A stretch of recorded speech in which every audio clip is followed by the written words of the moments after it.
U-turn, as we said, to scrap or to reverse that top rate cut for highest earners, 45 pence rate, remember.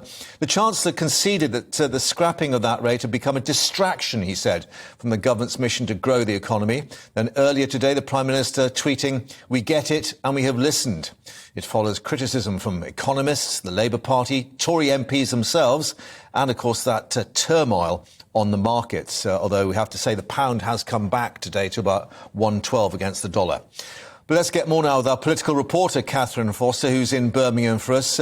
Katherine, what are you learning there about why this happened when it did? I mean, perhaps we look at what the MP said, particularly, of course, Michael Gove, Grant Shapps, but there are reports, I gather, that it was the Tory party donors who also rang the alarm bells.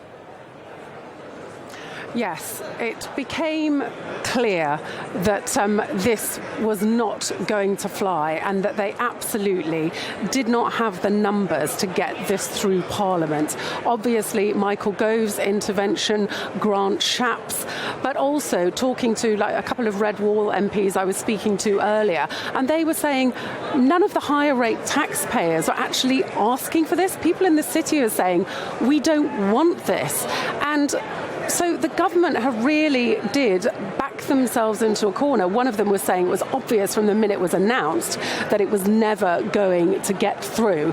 Another one was saying, well, you know, there is a case for it. This is a political decision, not an economic decision, but the messaging had been bad. I spoke to the Secretary of State for Work and Pensions, Chloe Smith, a little bit earlier, and I asked her, given that Liz Truss and Kwasi Kwarteng had been saying last night, and very clearly the Prime Minister said yesterday on TV that there would be no backtracking on the cut in 45 rate of tax. This is what she had to say when I asked her what had changed. Been able to listen to some of the opinions that have been expressed here at the conference, and to be fair, there has been a clear and I think actually constructive debate going on. So I think they've listened, and I think they understand that this was a distraction, or becoming a distraction, this particular measure, the 45p rate point. And I think they have acknowledged that, and then therefore announced this morning that they will be making that change in order to be able to deliver the rest of the really important programme that is all about growth and helping people towards opportunities and prosperity. So that was Chloe Smith speaking a little bit earlier. But make no mistake, although there is obviously relief here that the government has changed course, there is also a lot of unhappiness as well. Some people feel that they should have held firm, that this looks like weakness. They'd gone all out saying this was the right policy, and now they've done a massive U-turn. Also, unhappiness about the way this was handled, in that the full cabinet had not been consulted about this measure before it was announced in the fiscal event a week and a half ago last Friday. And then also, again, that they made this change and didn't brief the cabinet, didn't brief MPs, didn't let them know in advance. So quite a lot of anger, really, that MPs feel they're wheeled out to support a policy, and then there is a change. And also, obviously, the rebels are delighted that this change has come. But if Liz Truss and Kwasi Kwarteng think that things are going to improve dramatically soon, I think they've got another think coming, because already MPs not happy about some of these policies have in their sights. We don't know as yet, with the benefits up rating.